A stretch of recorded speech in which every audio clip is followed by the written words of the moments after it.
नमस्कार, TV 27 news के इस खास कार्यक्रम शुद्ध सियासत में आपका स्वागत है। वक्फ संशोधन विधेयक कानून का रूप ले चुका है। इस कानून के विरोध में कई याचिकाएं सुप्रीम कोर्ट में दायर भी की जा चुकी हैं, लेकिन विरोध करने वाले इंतजार नहीं कर पा रहे हैं कि सुप्रीम कोर्ट सुनवाई करे और फैसला सुनाए। विरोध करने वाले अपना ही फैसला सुनाने लगे हैं और उनका ये फैसला पूरे देश में अस्थिरता पैदा कर सकता है। पश्चिम बंगाल के मुर्शिदाबाद में जो कुछ हुआ उसे पूरे देश ने देखा। मन से कहा गया कि बांग्लादेश की तरह भारत में भी तख्ता पलट कर दिया जाएगा। मुसलमान मधुमक्खियों की तरह टूट पड़ेंगे और मोदी और शाह को देश छोड़कर भागना पड़ेगा। सीएम ममता बनर्जी ने पत्थर चलाने वालों और पुलिस की गाड़ी फूंकने वालों को तो कुछ नहीं कहा, पर यह ऐलान जरूर कर दिया कि वो इस कानून को बंगाल में लागू नहीं होने देंगी। इसके बाद महाराष्ट्र के मालेगांव में all India personal law board की अगुवाई में एक मस्जिद में बैठक हुई। बैठक में शामिल AIMPLB के सचिव मौलाना उमरैन महफूज रहमानी ने कहा कि अगर हुकूमत को लगता है कि मुसलमान डरता है तो समझ लीजिए कि आपकी गोलियां कम पड़ जाएंगी, लेकिन हमारे सीने कम नहीं पड़ेंगे। हम कुर्बानी देंगे और मंजिल तक पहुंच कर रहेंगे। मणिपुर के थौबल जिले में भीड़ ने नए वक्फ कानून का समर्थन करने पर बीजेपी के अल्पसंख्यक मोर्चा के प्रदेश अध्यक्ष असगर अली के घर में तोड़फोड़ की और आग लगा दी थी। जम्मू कश्मीर विधानसभा में भी इस कानून को लेकर बीजेपी विधायकों और आम आदमी पार्टी के एक मुस्लिम विधायक के बीच हाथापाई हो चुकी है। मध्य प्रदेश के भोपाल में भी बड़ा प्रदर्शन आयोजित किया जा रहा है, जिसका नेतृत्व AIMPLB के नेता आरिफ मसूद कर रहे हैं। All India Muslim personal law board UP, Bihar, Jharkhand और उड़ीसा में हल्ला बोलने की तैयारी में है, जबकि इस कानून के खिलाफ दाखिल याचिकाओं पर सुप्रीम कोर्ट 16 अप्रैल को सुनवाई करेगा। AIM के प्रमुख असदुद्दीन ओवैसी, जमीयत उलेमाए हिंद, कांग्रेस सांसद मोहम्मद जावेद समेत 15 लोग अब तक याचिकाएं दाखिल कर चुके हैं। लोक जनशक्ति पार्टी रामविलास पासवान के प्रमुख और सांसद चिराग पासवान ने कहा है कि विपक्ष पिछले कानून का बचाव करने के लिए कोर्ट जा रहा है, लेकिन ये भी देखिए कितने मुस्लिम ऐसे थे जो इस कानून के खिलाफ कोर्ट भी नहीं जा सकते थे। ऐसे में शुद्ध सियासत में सवाल यह है कि क्या सुप्रीम कोर्ट में सुनवाई से पहले देश भर में हंगामा खड़ा करना पब्लिक ट्रायल नहीं है? क्या नेताओं का यह कहना कि मुसलमान मधुमक्खियों की तरह टूट पड़ेंगे भड़काना नहीं है? क्या ममता बनर्जी कानून लागू नहीं होने देने की कहकर तुष्टीकरण नहीं कर रही? क्या सुप्रीम कोर्ट में दलीलें रखकर विवाद का निपटारा नहीं किया जा सकता है? क्या विरोध प्रदर्शनों से सुप्रीम कोर्ट के निर्णय पर कोई असर पड़ सकता है? ये तमाम महत्वपूर्ण सवाल जिनका जवाब अपनी चर्चा में अपने खास मेहमानों के साथ तलाशने की कोशिश की जाएगी। हमारे साथ तमाम खास मेहमान भी जुड़ेंगे इस चर्चा में। हमारे साथ कांग्रेस प्रवक्ता आदेश भारद्वाज, TMC प्रवक्ता संजय चक्रवर्ती और बीजेपी प्रवक्ता कैप्टन आई सिंह भदौरिया जुड़ चुके हैं। इसके अलावा पॉलिटिकल एनालिस्ट नीरज राय जी भी हमारे साथ जुड़ गए हैं। आप सभी मेहमानों का बहुत बहुत स्वागत करूंगा इस चर्चा में शामिल होने के लिए। और सबसे पहले संजय जी, आपसे ही, मुर्शिदाबाद में इतना हंगामा बरपा हुआ है, लेकिन सीएम ममता बनर्जी ने कानून व्यवस्था तोड़ने वालों के खिलाफ कार्रवाई करने की एक बार भी बात नहीं की। क्या इससे बड़ा मुस्लिम तुष्टीकरण का कोई एग्जाम्पल हो सकता है? पहली बात तो ये बताइए कि आपको किसने कहा कि वहां पे कोई कार्रवाई नहीं हुई है? कितने गिरफ्तार हुए, क्या आपको पता है इसके बारे में? आप लोग असल बात क्या है कि फर्स्ट न्यूज को पढ़ लेते हैं, उसके बाद क्या क्या कार्रवाई हुई है उस पर आप लोग बिल्कुल नहीं जाते हैं। नहीं तो बताइए ना, यही तो पूछा जा रहा ना आपसे। इसमें पढ़ लेते हैं, नहीं पढ़ लेते हैं, ये मतलब थोड़ी ना है। आप बताइए ना कि क्या कार्रवाई की, क्या एक्शन लिया है, उस पर क्या ठोस एक्शन लिया, बताइए ना। सुन तो बता तो रहा है, बोलने दीजिए। आप लोग बोले क्यों नहीं देते, ये बताइए। 17 लोगों को वहाँ पे ऑलरेडी अरेस्ट किया जा चुका है और उसके बावजूद व्यवस्था को ठीक करने की पूरी तरह कोशिश की गई। हालात केवल मुर्शिदाबाद में ही खराब नहीं हुए, आपको महाराष्ट्र में भी हुए, उत्तर प्रदेश में भी हुए, मध्य प्रदेश में हुए, गुजरात में हुए, पश्चिम मणिपुर में हुए। ऐसा नहीं है कि केवल मुर्शिदाबाद ही दिखता है, क्योंकि वो एक नरम चारा है, वहां दिखता है। तुष्टीकरण शब्द से मुझे सब ऐतराज है। तुष्टीकरण शब्द अगर आप लोग इस तरीके से बोलते हैं तो तुष्टीकरण, तो फिर इसको आप ये क्या बोलेंगे, जो इस वक्त वोट को लेकर के आए हैं, ये भी एक तुष्टीकरण की यही लेकर के आए ना। तो तुष्टीकरण अगर होता तो आपको पता होगा लोकसभा चुनाव में सबसे ज्यादा वोटिंग कहाँ पे हुई? वो है पश्चिम बंगाल में, लगभग 80 से 86% वोटिंग हुई। और वोट वहां पे जो है मुस्लिम अगर वहां पे है तो सिर्फ 27% है। तो बाकी जो वोट पड़े वो किसने डाले, कहाँ से आया? तुष्टीकरण की नीति नहीं चलती है। हम लोग जो है सर्वधर्म समभाव के साथ चलते हैं, हर चीज हम लोग मिल करके काम करते हैं और किसी को बांटने नहीं देंगे, ये हमारा नारा है। ठीक है, ठीक है, ठीक है, ठीक है। आदेश भाई, बिहार के राज्यपाल आरिफ मोहम्मद खान कह रहे हैं कि वक्फ की संपत्ति अल्लाह की है, इस पर गैर मुस्लिम जरूरतमंदों का भी हक होना चाहिए। क्या आरिफ साहब की ये बात आपको ठीक लगती है? क्या मुसलमान उनकी बातों को स्वीकार करेंगे? आरिफ साहब का जो कहना है, हम समाज में, सोसाइटी में सभी वक्फ में डोनेशन दे सकते थे और सब लोग एक दूसरे की मदद करते हैं। ये भारत की संस्कृति और भारत की परंपरा रही है। हमारी गंगा जमुना तहजीब है, लेकिन कहीं ना कहीं ये भारतीय जनता पार्टी की सरकार उसको नष्ट करना चाहती है और इस तरह से लोगों के बीच में नफरत फैला के राजनीतिक रूप से सबसे ज्यादा लाभ किसका होता है ये सारा देश जान रहा है। लेकिन जो लोग इनको लाभ पहुंचा रहे थे, अब कहीं ना कहीं वही लोग इस सरकार के खिलाफ सवाल भी खड़े करते हैं जी। जब भी किसी कानून को बनाती है तो सरकार का यही मानना होता है कि इसका इस समाज को, सोसाइटी को लाभ होगा, लेकिन जिसके लिए भी बनाते हैं उसको कहीं लाभ नहीं दिखता। किसानों के लिए कानून बनाते हैं तो किसानों को समझ में नहीं आते। नौजवानों के लिए, नौकरियों के लिए तय करते हैं 4 साल की नौकरी, तो नौजवानों को समझ में नहीं आती, सरकार उसके लाभ गिनाने लगती है, उन नौजवानों को समझ में नहीं आता। SC ST के लिए कानून बनाती है तो SC ST को समझ में नहीं आता, सरकार को समझ में आता है। उसके बाद हिंदुस्तान के ड्राइवरों के लिए कानून बनाया, 1 अप्रैल 2024 से लागू किया, तो ड्राइवरों को तो अच्छा नहीं लगता, लेकिन सरकार को अच्छा लगता है। ठीक। तो अब ये लोग समझ चुके हैं कि ये सरकार किसके लिए काम करती है, इस सरकार का ध्येय क्या है। इस सरकार ने कोरोना के समय में हो, नोटबंदी में हो, GST में हो, लोगों के किस तरह से जेबें काटी और लोगों को मरने के लिए छोड़ दिया, सबके सामने है। कैप्टन साहब, मुर्शिदाबाद पर चलते हैं, चूंकि संजय जी का काउंटर आपसे ही लेना, संजय जी की बात पर दोबारा आएंगे। कैप्टन साहब, मुर्शिदाबाद ऐसा शहर है जहां पर 70% आबादी मुस्लिमों की है, 30% आबादी हिंदुओं की है। अभी थोड़े दिनों पहले ही उत्तर प्रदेश के मुख्यमंत्री योगी आदित्यनाथ ने कहा था कि जहां पर भी मुस्लिम आबादी ज़्यादा है वहां पर हिंदुओं का रहना मुश्किल होता है। क्या उससे कनेक्ट करके इसको देखा जाए मुर्शिदाबाद के हालात को? आलोक जी, इसमें कहने में कोई दो राय कहीं संशय वाली बात नहीं। जहां मुस्लिम आबादी ज्यादा होती है वहां हिंदुओं का रहना मुश्किल ही नहीं, बहुत मुश्किल हो जाता है, क्योंकि उनको डराया जाता है, धमकाया जाता है, उनके साथ छेड़छाड़ होती है, उनकी बहन बेटियां निकलती है तो उनके साथ दुराचार करने की कोशिश की जाती है और किया भी जाता है। और फिर जब वो हर सरकार भी उनके समर्थन की हो, जैसे बंगाल की सरकार है, वो समर्थन उन्हीं का करती है, क्योंकि वो अपना वोट नहीं मानती है। ज्यादा से ज्यादा उन्होंने वहां विरोध भी बता रखे हैं। तो जब ऐसी सरकार हो और इस तरह का वहां का माहौल हो तो हिंदुओं का जीना तो दुर्लभ हो ही जाएगा।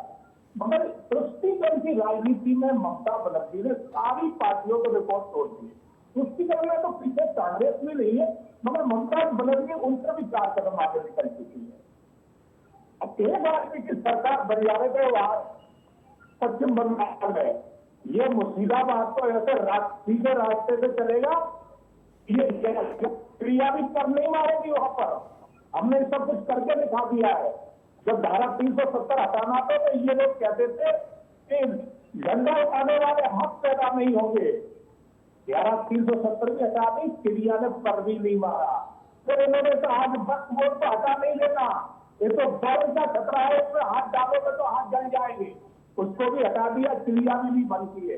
तो ऐसे एक बार हमारी सरकार पंजाब में बन जाने को इनकी जितनी ये हरकतें चल रही है ये तो नजर भी नहीं आएंगे कि कहा गए। तो ये है कि जब सरकार ही इनका सपोर्ट करती है तो इनका मनोबल तो बढ़ता ही है जी। वो तो पहले से ही इस तरह के लोग हैं। तो ये ममता बनर्जी की सोची समझी राजनीति है। इनका वोट बैंक के लिए ममता बनर्जी इतनी अंधी हो चुकी है कि उन्होंने बंगाल की तो एक भौगोलिक रेखा थी, वहां का एक जो संस्कृत हिंदू संस्कृति थी उसको ही खत्म कर दिया है। दुर्गा पूजा बंगाल की ठीक है कैप्टन साहब, ठीक है कैप्टन साहब, कैप्टन साहब आऊँगा, कैप्टन साहब आपके पास आऊँगा। नीरज जी, जब जब भी इस देश में अल्पसंख्यकों के लिए कोई भी कानून बनता है, कोई भी कानून उनसे कनेक्ट जो होता है वो लाया जाता है, तब ये विरोध स्वाभाविक होता है। हम लोगों ने देखा कि 370 हटाई गई, उसके बाद देश में किस तरीके की बातें की गई, किस तरीके के बयान आए, किस तरीके के प्रदर्शन हुए, फिर उसके बाद सीएए आए, सीएए के मुद्दे को लेकर भी देश भर में किस तरीके से विरोध प्रदर्शन सरकार को झेलने पड़े। अब ये वक्फ कानून, इसको लेकर भी इसी तरीके का माहौल बनाने की कोशिश की जा रही है पूरे देश में। नीरज भाई, नहीं विरोध होता है। आजादी के बाद से ये पहली सरकार है कि जितने भी बिल लेकर ये आई है और जिसके लिए लाई है उसको उस बिल की आवश्यकता नहीं होती है। वो कहता है कि हमें नहीं चाहिए ये बिल, लेकिन सरकार उसके ऊपर थोपने का प्रयास करती है। मैं उदाहरण के तौर पे गिनवाता हूँ। किसान आंदोलन हुए, 700 से ज्यादा किसान शहीद हो गए। उसके बाद आपने देखा कि सरकार घूम घूम के कहती रही कि आपके लिए अच्छी बिल हम लाए हैं, लेकिन उसका कोई फायदा नहीं। अग्निवीर में देखा आपने, नोटबंदी को आपने देखा कि प्रधानमंत्री जी कहते रहे सफल नहीं होता है तो 50 दिनों बाद हमें चौराहे पे फांसी दे दो।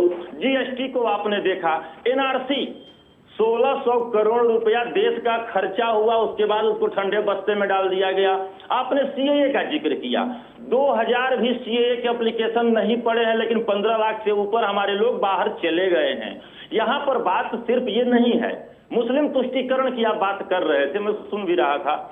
जितना विपक्षी दलों ने मुस्लिम तुष्टीकरण नहीं किया, आजादी के बाद ये पहली सरकार है कि देश में सबसे ज्यादा मुस्लिम तुष्टीकरण किया। मैं गिना रहा हूं कहां कहां किया। जिस मदरसे को आतंक का फैक्ट्री बोलते थे, उस मदरसों को इन्होंने कितना धन दिया है, और उसके बाद हज के लिए इन्होंने कितना दिया है। 2014 से 2019 का आंकड़ा उठाकर देखिए तो आजादी के बाद की पहली सरकार है कि सबसे ज्यादा मुस्लिम लड़कों को स्कॉलरशिप दी है। तो तुष्टीकरण कौन कर रहा है?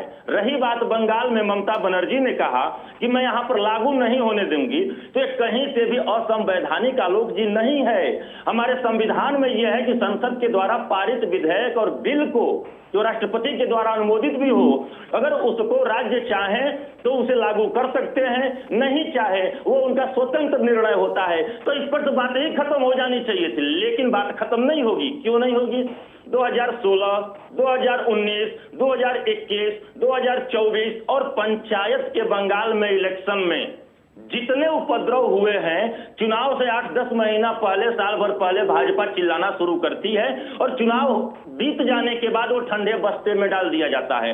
अगर ममता बनर्जी इतनी ही राष्ट्रद्रोही है तो बताइए, विगत 10 सालों में भाजपा केंद्र में है, 11वां साल चल रहा है, कितनी जांच कमेटियां जांच का रिपोर्ट देकर बंगाल की सरकार को गलत साबित करी है?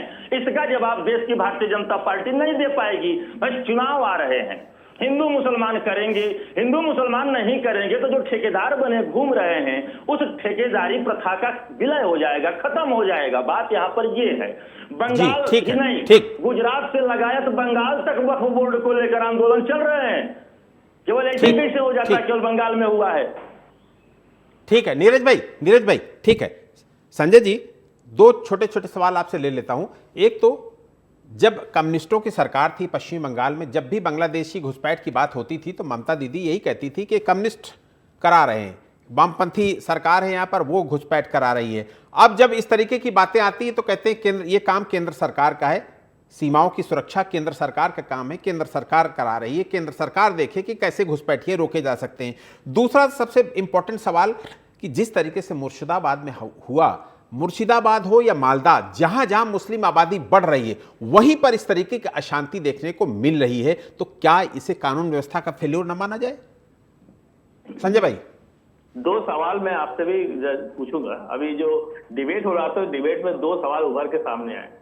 पहला सवाल आया कि जहां पे ज्यादा मुस्लिम होते हैं वहां हिंदुओं पे अत्याचार होता है, ये आप लोगों ने कहा और बीजेपी के प्रवक्ता भी ने कहा। तो मुझे ये बताइए, योगी जी ने जो कहा था वो ज्यादा सही है या मोदी जी ने कहा था वो ज्यादा सही है? मोदी जी ने तो कहा था ईद के दिन तो हम तो मुस्लिम, हमारे आसपास चारों तरफ मुस्लिम रहते थे, हमारे घर पे खाना तक नहीं बनता था, सब मुसलमान लोग जो है उनके घर पे आके खाना देके जाते थे। तो कौन सच बोल रहा है? मोदी जी सच बोल रहे हैं कि मुस्लिम तो बस्ती में रहते थे और वो बिल्कुल जो है आज प्रधानमंत्री बन गए, या योगी जी सही बोल रहे हैं कि जहाँ पे मुस्लिम ज्यादा होते हैं वहां पे हिंदू सुरक्षित नहीं है? पहली चीज। दूसरी बात यह है कि धारा 370 की बात है, क्या धारा 370 पूरी तरह से हट गया? इस बात का जवाब दे दीजिए। धारा 370 डी हटा है, ए नहीं हटा है अभी तक, इसलिए धारा 370 का गाना गाना बंद कर लीजिए। दो ही चीज मैं आपको बताऊंगा। फिर दूसरी बात ये आती है, मैंने कहा ना मुर्शिदाबाद पे एक्शन ले लिया गया है, वहां पे गिरफ्तारियां हुई है, लेकिन मुर्शिदाबाद के अलावा कहा गुजरात में कितनी गिरफ्तारी हुई, कहा मालेगांव में क्या हुआ, किस जगह मणिपुर में जिस तरीके से लगातार फिर से कर्फ्यू लग गया। और सबसे बड़ी बात है, अभी चुनाव जब हुआ था आपने देखा होगा, संदेश खाली को लेकर प्रधानमंत्री एक हफ्ते में 2 बार चले गए थे। उनको बंगाल इतना प्यारा लगता है, वो कहते मेरा पुनर्जन्म हो तो बंगाल में हो। लेकिन मणिपुर में डबल इंजन की सरकार है, 2 साल से मणिपुर चल रहा है और वहां पे आज तक प्रधानमंत्री जाने की हिम्मत नहीं जुटा पा रहे हैं। ये किस तरीके से दोगलापन है, हमें तो यही नहीं समझ में आता। हमको इस बात का केवल जवाब दे दीजिए। ठीक है, ठीक है, ठीक है संजय भाई, ठीक है संजय भाई, आपके सारे जवाब कैप्टन साहब देंगे। कैप्टन साहब, मणिपुर की बात की है तो मणिपुर से कनेक्ट एक सवाल मेरा भी है कि मणिपुर में उपद्रवियों ने बीजेपी अल्पसंख्यक मोर्चा के अध्यक्ष, आपको पता है, उनका घर फूंक दिया था, और वो इसलिए फूंक दिया था कि उन्होंने वक्फ संशोधन बिल का समर्थन किया था। तो बीजेपी को क्या कोई ठोस एक्शन ऐसा नहीं लेना चाहिए कि जिस तरीके से ये हो रहा है उससे कम से कम एक माहौल बने कि वक्फ संशोधन बिल जो आपका अल्पसंख्यक मोर्चा है वो कनेक्ट कर सके मुस्लिमों के बीच में, बता सके उनको कि ये आपके हित का बिल है, आपके फायदे का बिल है। देखिए आलोक जी, वक्त बिल पे ज्यादा से ज्यादा मुस्लिम जो थोड़ा बुद्धिजीवी मुसलमान है, पढ़ा लिखा मुसलमान है और समझता है, वो बिल्कुल इसके फेवर में खड़ा है। वो कह रहा है इससे हमें कोई ऐतराज नहीं है, कोई प्रॉब्लम नहीं, और ये हमारे लिए तो अच्छा है। ये सिर्फ उनके लिए मुश्किल खड़ी हो रही है जो वक्त के नाम पर भूमाफिया बने बैठे, वक्त की जमीनें कब्जा करके बैठे। ओवैसी भाई तो आते हैदराबाद से आते 5,000 करोड़ की जायदाद वक्त के नाम पे कब्जा करे बैठे। इसी तरह से उत्तर प्रदेश में समाजवादी वाले वक्त के नाम पे दुनिया भर की अपनी मार्केटें बनाए हैं सरकारी जमीन पे, तो दिक्कत इनको हो रही है। दूसरे कांग्रेस है, ममता बनर्जी है, इन्हें वक्त के नाम पे अपनी राजनीतिक दुकानदारी चलाना है, तो इन्हें बाद में वक्त भी पास हो गया है, ये भी चला गया, तो ये कहीं हमारी राजनीतिक जो दुकानदारी चल रही है इनको डराने धमकाने की कि ये तो आपको आपके अधिकार छीन लेंगे, आपकी मस्जिदें ले लेंगे, आपके घर ले लेंगे, तो कहीं ना कहीं इन्हें अब ये डर सताने लगा है कि अब हमारा जो मूवमेंट जो फैलाते थे कि आपको शेर आया, तो वो शेर नहीं आ रहा, तो लोग समझने लगे हैं। तो वो लोगों को डर है, बाकी मुसलमान समझदार है, कुछ छोड़ दे जो कट्टर पार्टी है और जिनका अपना पर्सनल हित है, उनको छोड़ दे, बाकी मुसलमान इससे कोई इसके विरोध में नहीं है। हम देख रहे हैं हमारे साथ दिल्ली में कितने लोग मिलते हैं, सब कहते हैं बोले जिसमें लोग बोले हम लोगों को फायदा है, इसमें तो गिरे चुने लोग भी होगा, इसका फायदा ले रहे थे।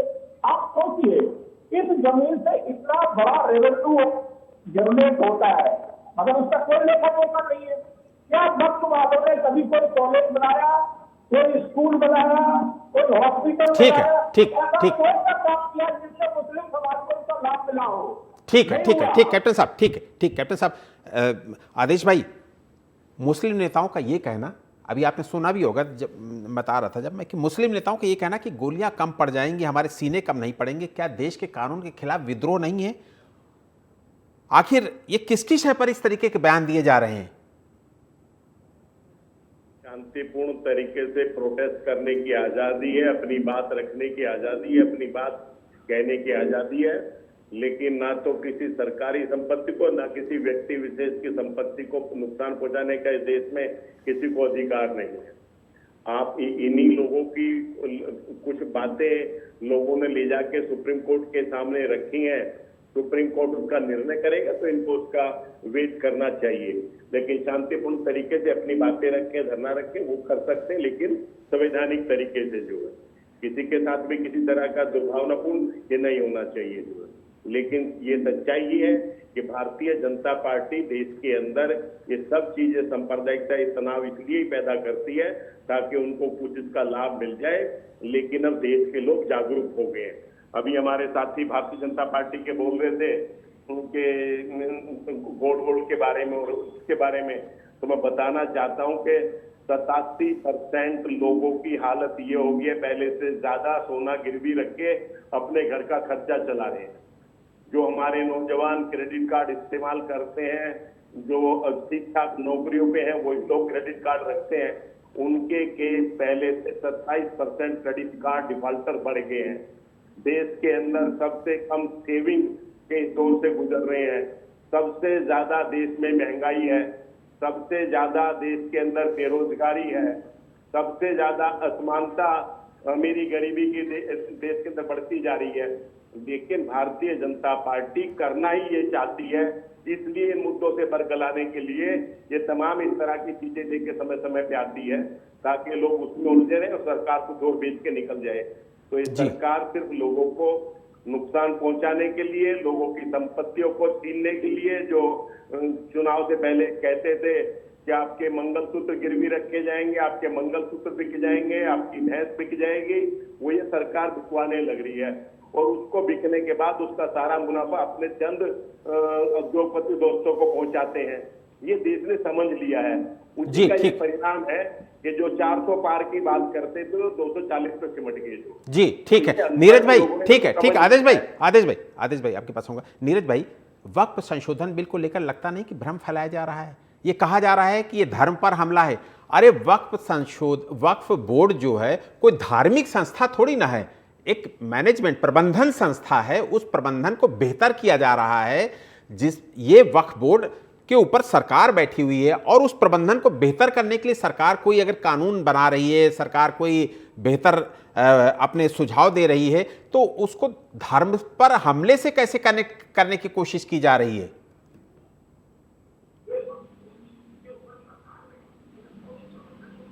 मैं कहीं ना कहीं पूरा हिंदू और मुसलमान को लेकर चली है, मैं प्रकाश डालना चाहूंगा।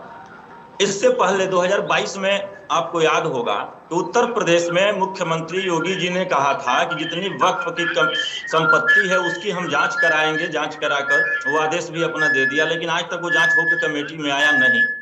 पर धर्म का इसलिए है,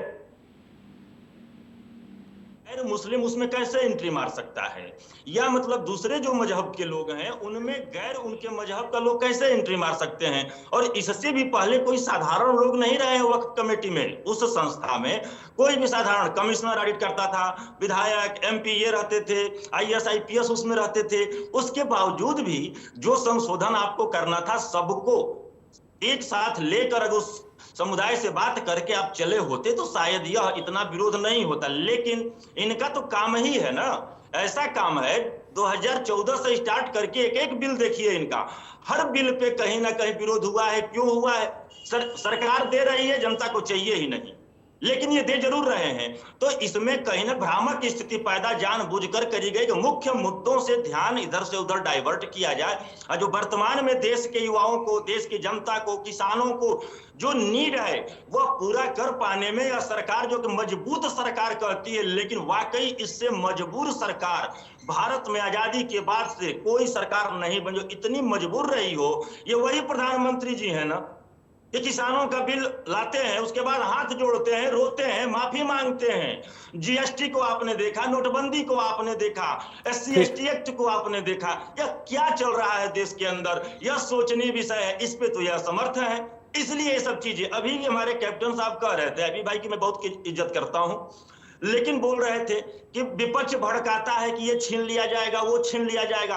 अरे भैया, शुरू किसने किया था? लोकसभा चुनाव में प्रधानमंत्री जी मंगलसूत्र बेच रहे थे, घूम घूम के हर जगह भैंस बेच रहे थे, जमीन छीन रहे थे प्रधानमंत्री जी।